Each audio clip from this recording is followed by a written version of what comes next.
Hello, everyone.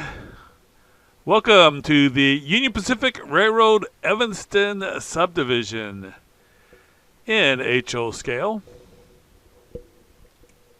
My name is Daryl Cruz, owner and builder of the layout, and your host for episode 25 of season 2023. This episode is about backdrops, some finishing touches on backdrops, and webcams. Been playing around with doing some live streaming of op sessions on the layout. And so I wanted to just share that with you a little bit. I did not really work a whole lot on the layout this week. I spent a whole week in Pigeon Forge watching my son Tommy play baseball. He did a great job. But I did do a couple of things. One thing I want to do is do some finishing work on this and take care of some issues on the backdrop. And the first thing I did, what you saw there was a bunch of plaster. I took a putty knife and scraped as much of the plaster off as I could. And then once I had it all scraped off, then I took a wet rag and wiped the plaster off. And pretty much all the plaster came off. What you see there is some glue from previous use of the backdrops. Now, one thing I do to blend in the scenery into the backdrop is to use trees along the backdrop to hide imperfections on the backdrop. Now, these are trees that I put together. These are Woodland Scenic tree kits. I did this in the 90s on my very first N-scale layout. And what I do is I take them. These trees have been, this is like the fourth or fifth layout that they've been on. But anyway, one thing I just stick them, the trees, the trunks, in between the scenery and the backdrop. And it definitely is a good way to hide imperfections. The first shot there was just of the trees, and then I put in some additional clump foliage to kind of blend it all in and hide pretty much everything. So definitely a big improvement. I will be adding more scale trees in the foreground so it won't look like there's just trees on the hilltops. Now here's another area that I wanted to work on. It didn't really quite blend in well. Somebody commented that they didn't think it blended in well, and I kind of was snippy with them.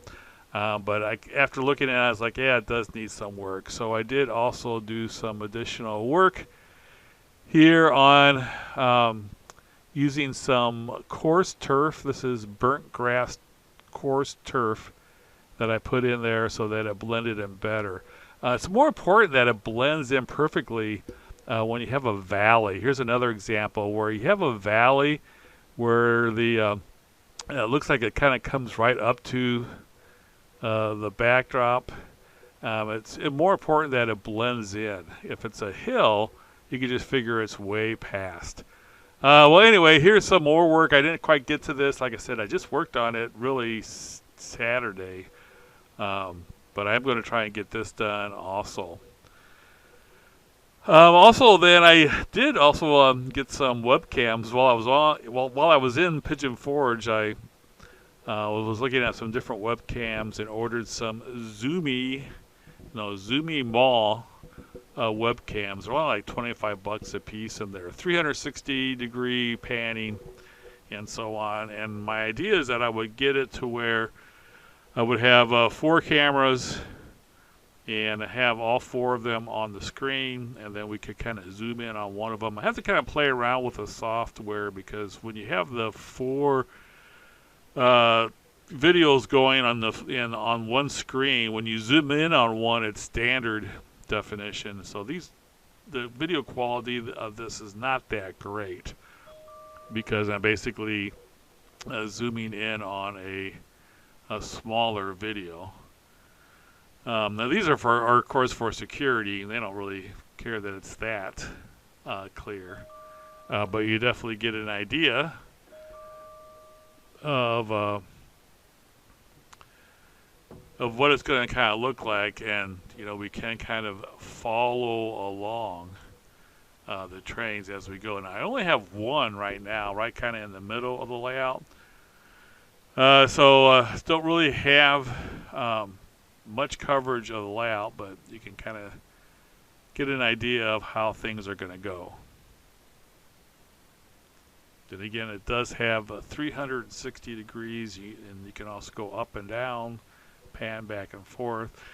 So my idea is that when we have an operating session, one person who's interested in this kind of stuff would basically be the one who would have the 4 screens, and he would be the one to decide where to zoom in, where to zoom out. He would have a microphone also so that he could converse with the people who are commenting. Now here's when you're not doing, this is just a full high quality. So this is the quality that it can do. So I'm going to have to play around with this, the software, so that we can have all 4 screens on the one screen, and then when we zoom in on one, it's zoomed in on the high quality here, and not the SD quality.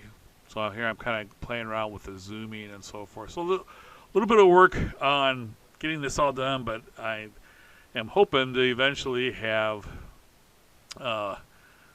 4 cameras. One's in the helix. If you look, you can see me sitting there in the helix as I'm using the software to pan around. And you can also see in the helix there's one of the Zoomy Mall cameras.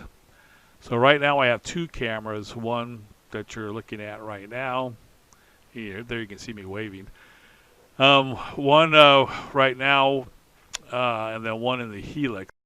When you zoom in, it looks better, but definitely not that great. If you're zooming a long distance, it's not going to look that great. But anyway, I ordered a couple of more of these cameras, and so I'll have 4 totals because I wanted to fill in the 4 corners of the screen. Definitely looks better zoomed out. And so right now I have to kind of decide where I'm going to place everything. I kind of have to wait and see how that goes. But again, when we have op sessions, it'll be pretty cool. They have people around running the trains. You can hopefully be able to hear everything as far as what's being said with the dispatcher and so forth. And then we'll hopefully actually be able to follow a train all the way through the entire layout. All right, where's the best spot to place these Zoomy Mall cameras? Now the first one I put was right here. And I did that because I kind of have the best view of the entire layout. But since I decided to go with a couple more cameras, here is the other one. There is one right there in the helix. So I'm going to keep the one in the helix, but I have a couple more on order of these. I'm going to have 3 of them here in the layout room. So this is kind of one that would do the whole thing. So I'm going to move this one for sure. So if I'm doing 3 cameras, I guess one thought would be to put one here, right in the middle here, because then from this spot you could see all along here. I'm getting dizzy. So you could follow a train all along there.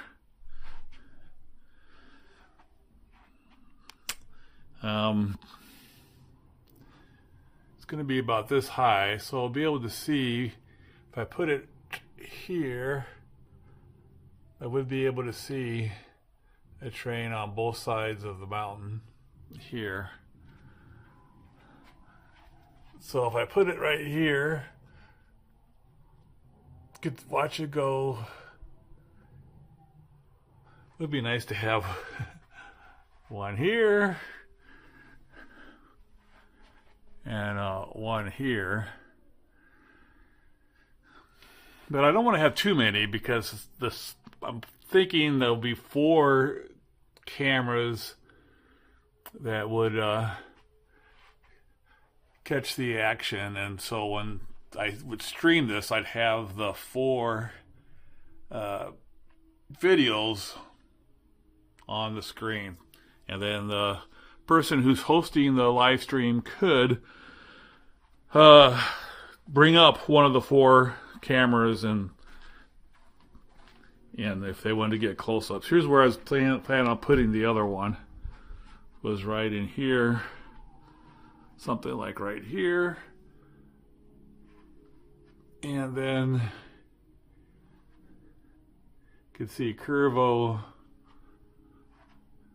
see trains coming here.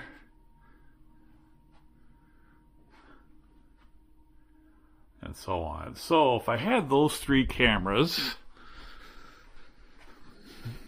let's say a train was coming from Morgan, which is over there. There's the staging yard. So we could watch the train. This is on the lower level. Go all the way to this point.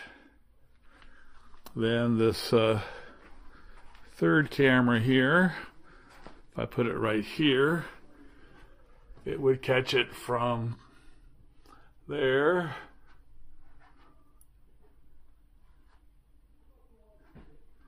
and all the way around there. And watch you go through Curvo. And when it gets to that point,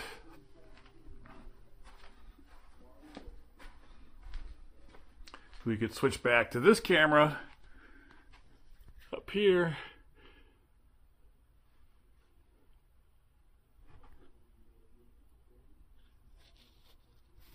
And pick it up going around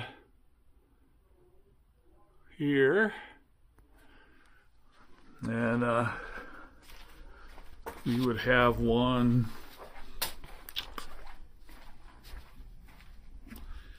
probably in the middle where I put the 3rd one here. So we could pick it up coming along there.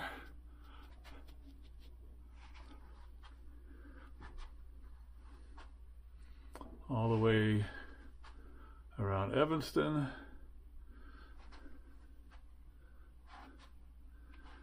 And then around here. And then we could pick it up again and do the same thing on the 2nd level. So give me your thoughts. Check out the track plan in the description. And if you have any suggestions on how to do 4 cameras, so I'd have these 3 cameras in the main room here, and then the 4th camera would be the helix. If we did have 5 cameras, I could put one here, and then another one over here. They're about $25 a piece, so they're not expensive. But let me know what your thoughts are. Thanks so much for watching, everyone. Appreciate it. Didn't get a lot done this week, but some things to think about for the future.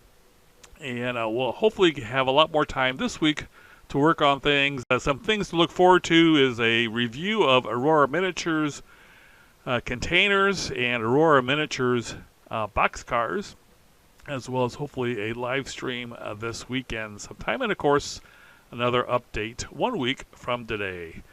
Again, thanks so much for watching. Make sure you like, subscribe, and comment. Definitely want to hear your opinions on camera placement. Have a great week, everyone. Take care.